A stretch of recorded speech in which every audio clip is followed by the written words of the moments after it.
went and took a look at how the receivers for the various teams had done in the games against these teams last year, earlier in the year, things like that, and found that there's been a bit of a consistent pattern for three people. Johnson last year in a couple of games against the Tiger Cats had averaged 8 catches for about 115 yards and a touchdown. Sneed for Montreal against Calgary, he averaged about 8 catches, probably 105 yards, no touchdowns, but still pretty good. And then the last one was Coxie in Toronto against Winnipeg. He averaged 8.5 catches and 166 yards and 2 touchdowns. So I wanted to get those three receivers and Kelly at the first. And then I hate not taking Rankin, because even when he didn't have a good running game last week, he put up 100 yards receiving and I think it was like 21 points or something, which is fairly close to what you need for a 15K player. But unfortunately, those 5 put me over the cap, and I still would have needed another running back as well and as a defense. So I moved Rankin to the flex, took Sneed out. Then I thought, well, running backs, a couple of cheap ones. Saskatchewan will be running the ball a lot against Hamilton if they get a lead, so I went with Conley and Bertan-Hudon.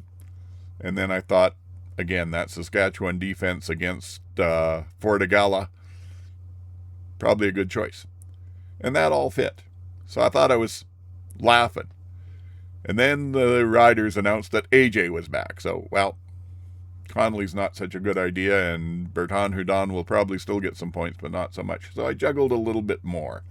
I moved Rankin to one of the running back spots out of the flex where I had him. I went with Daniel Adamaboye out of Ottawa at the other running back.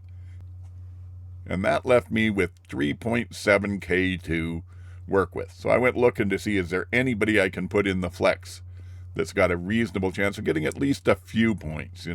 At that price, if they can get 5-6 points, they're basically paying their way. And it turned out that Cephas, starting for Edmonton, was in at that price range.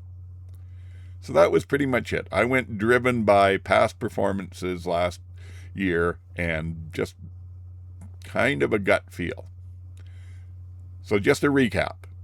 That's where I'm at this week. There are other options out there who are good, and you may want to choose some of them. But for me, it's the Saskatchewan Roughriders defense, Kelly from Toronto as my quarterback and captain, Rankin out of Edmonton, and Adamaboye out of Ottawa for my running backs, Johnson from Saskatchewan, and Coxie from Toronto as my receivers, and in my flex, Cephas out of Edmonton. So that's it. That's the team for this week. Them's my picks. As always, use them at your peril. I am back up to 2-3, and as I said, won the league this week, and I'm sitting number 4 in league scoring, although I'm still 10th in standings because I've only got 2-3 as my record.